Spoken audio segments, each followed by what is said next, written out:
Imagine not being Leeds, not feeling this pain, not dancing through thunder, not walking through rain. Imagine not rising with fists in the air when the world turned its back and no one would care.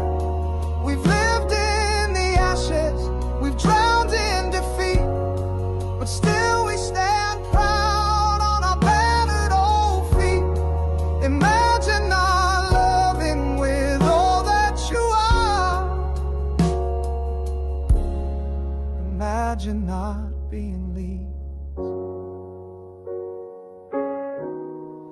We love you, Leeds, Leeds, Leeds. We do love you, Leeds, Leeds, Leeds. How's everybody doing? Welcome back to Imagine Not Being Leeds. I wanted to do a bit of a player rating, transfer rating, give my sort of rating out of 10 on each signing. Currently, what we've seen in these early days, pre-season, and the few games to start the season, some players we haven't seen much of. Some players are standout for us, and that'll be reflecting the scores. And I'll also be giving like a potential rating of sort of how highly I rate the transfer with what we've seen, what we know about the player from the past, and from obviously how they've bedded in at Leeds currently, and obviously the potential I see going forward to how much of a decent player this is going to be for Leeds United. So I'm going to start with Lucas Mecha. So Lucas Mecha comes in on a free transfer. He's caps for Germany. There's no denying he's got an ability, like a level of ability there that you could argue is Premier League. When you look at the fact he's played 7 or 8 caps for Germany, there's definitely a player there. He's still young enough to have a good career. He's been hampered with injuries of late. It was a bit of a shining light at City. Made his name in Germany really, and we get him on a free transfer probably because of his injury. No one else really took a chance on him. I think for the money we were paying him in terms of wages, it's not a bad deal. I think when you look at a striker, and maybe as a newly promoted side, and you want someone to hold the ball up, you want someone to be able to handle the big tough centre backs you'll be facing. I think he's got that sort of level to him where he can be a bully at times. We've seen that already this season. He isn't phased by backing into centre half. He's good at winning free kicks. He's definitely a decent squad option. Is he a starter? I'd say while ever DCL's not fit, I would start Mecha, and I think he's done brilliant. Scores a penalty against Everton, so he's already got us, turn that point into 3 for us, being quite, really composed. We've seen so many players miss penalties for Leeds United, not only the cup game this season, but Bamford's missed some, Strauch's missed some big penalties. So the fact that he got come on quite cold in that game and buries that, he's got to get a decent-ish rating from what I've seen for Mecha in terms of a free transfer. I'd probably give Mecha currently probably a 7 out of 10. Based on the fact he's got us, a massive goal. They're the only goal we've scored so far in the Premier League, and the fact he cost nothing, and I haven't seen him really have a bad game. He's not the perfect striker by any means, but I would give him a 7 out of 10 for what we've currently seen. And in terms of going forward, I'd probably keep it at a 7 out of 10. I don't think he's going to set the world alight and be an absolute baller for Leeds, but I think he'll be a steady player who will chip in with goals and will be an effective squad member for Leeds for however long he's at our club. So I'm going to give 7 out of 10 currently and a future rating of 7 out of 10. Yakob Bal. So he comes in from Udinese, decent transfer fee, I think around 15 million quid. He comes in as a starter to replace Pascal Strauch. Everyone thinks that. He has a suspension for the Everton game. Unfortunately for him, Pascal Strauch plays really well. And then Bal doesn't look brilliant against a poor Sheffield Wednesday side in the cup, but didn't look bad, but didn't look great. But it's a tough game to look great in that. So I mean, I probably can't rate him currently.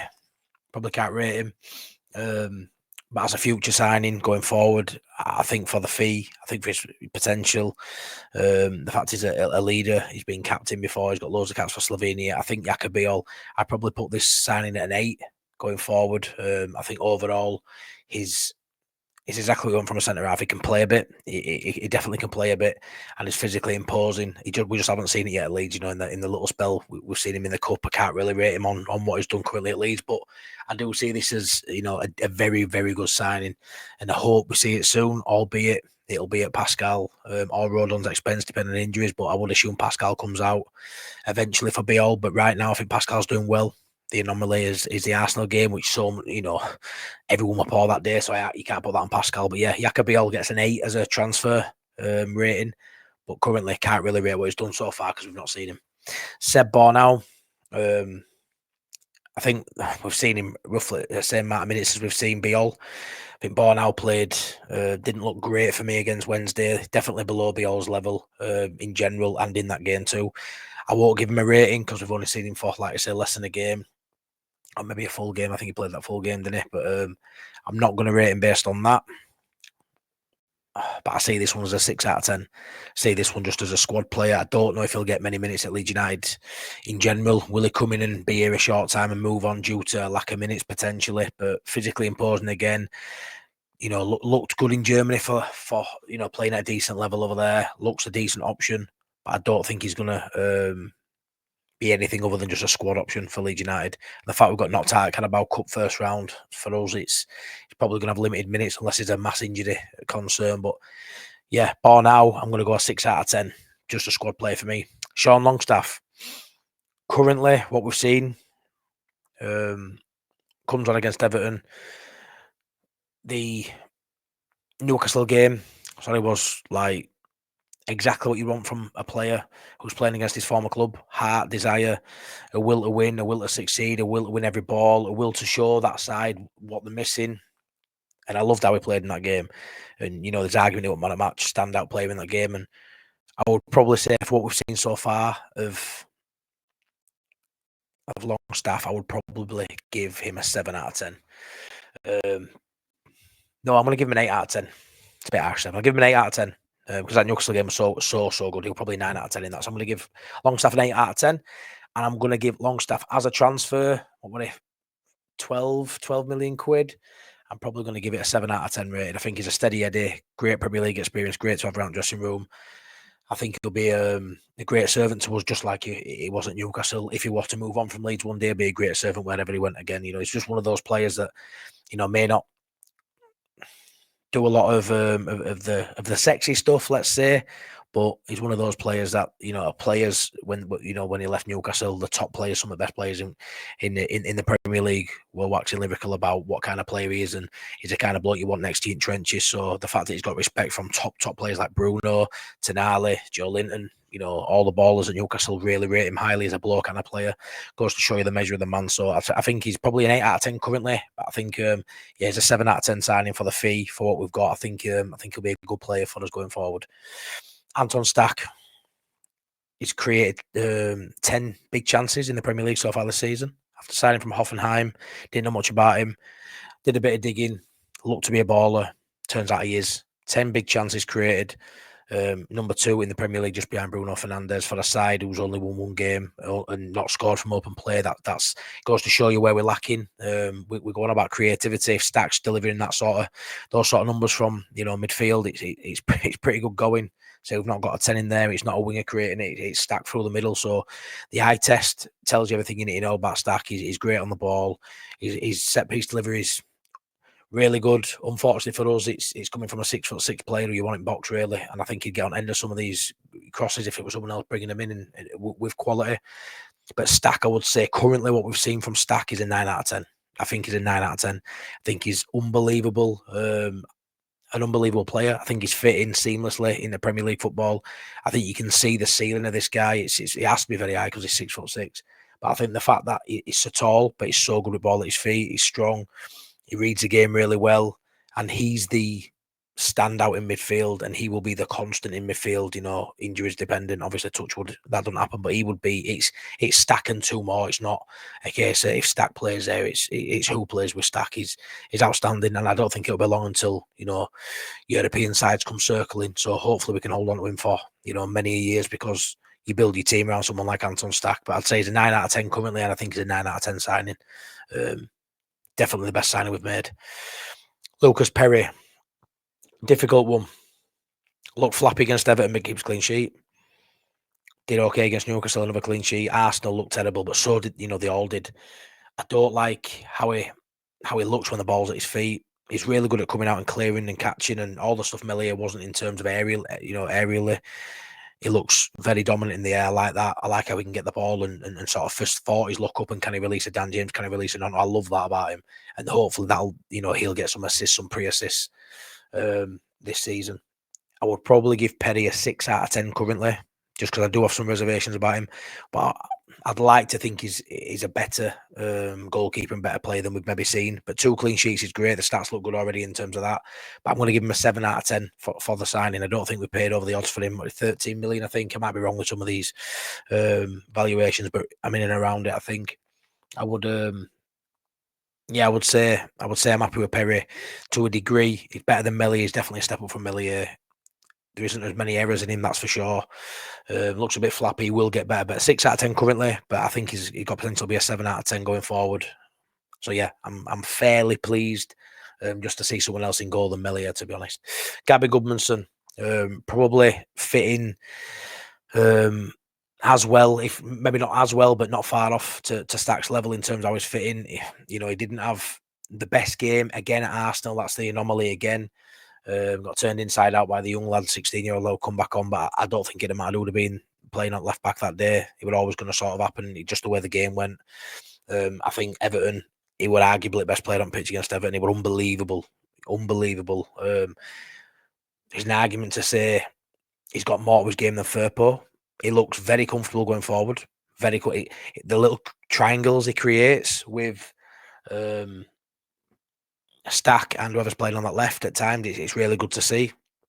Seeing him with Nonto, Stack and Goodmanson at times in Everton game, doing little triangles. It looks a lot better defensively than Firpo, but it's still early days. But I'd say for what I've seen from Goodmanson, I'd probably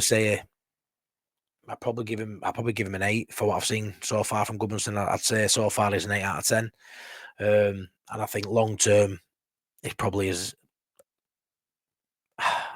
I've got reservations. I think he's a good player. I'm going to have him at a 7 out of 10. I think he's probably just overperforming from what I kind of thought he was. But I think like I said, 7 out of 10 as a deal. But I think at the minute he's probably just slightly overperforming. Is he going to be this good for a prolonged period? I hope so. But yeah, I reckon right now he's probably performing at an 8 out of 10 bar Arsenal. As a transfer, I think I'm going to go 7 out of 10 overall on Gabby Goodmanson. DCL, free transfer. England international, ex-England international. We know what he's all about. Injuries have hampered him.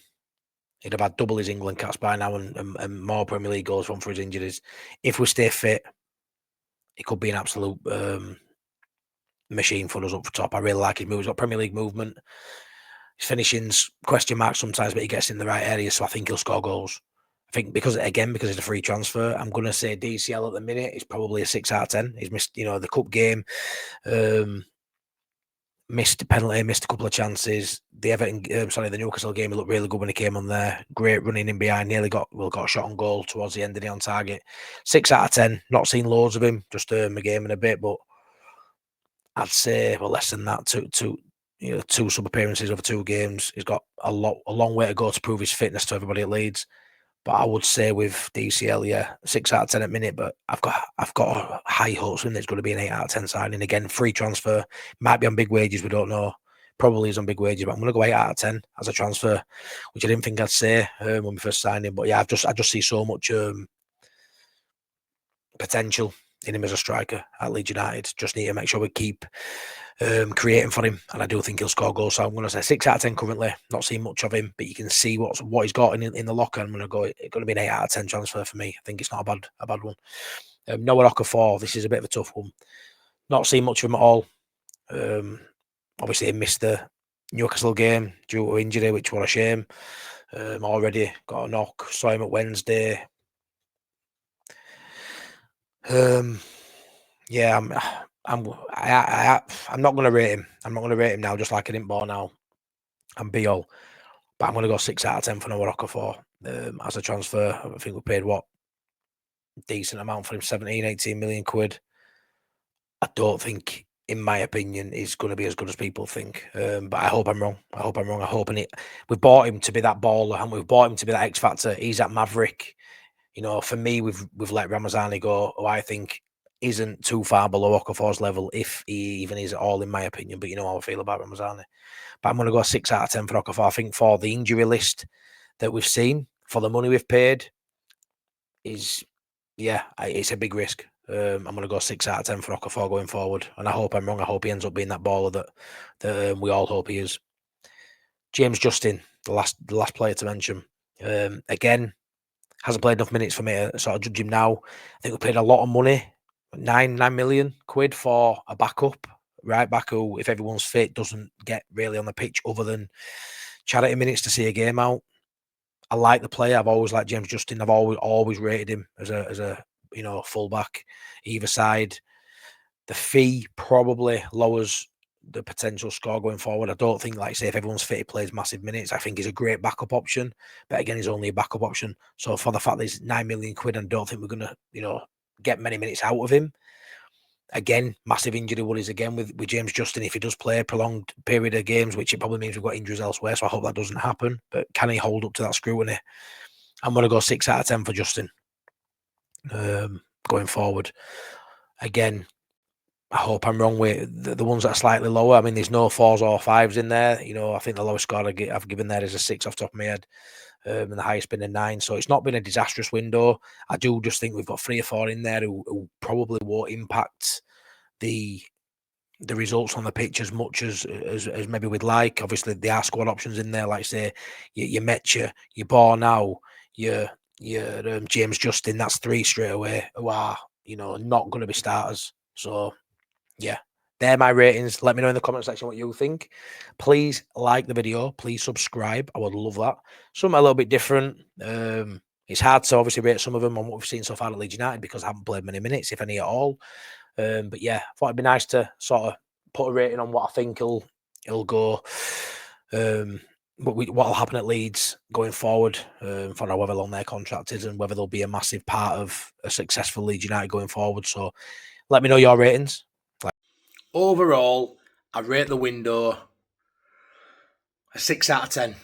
Missing a couple of key components in top areas. But yeah, I'm rating it a 6 out of 10. Let me know what you think. Jonah, what do you rate the transfer window out of 10? What number out of 10? And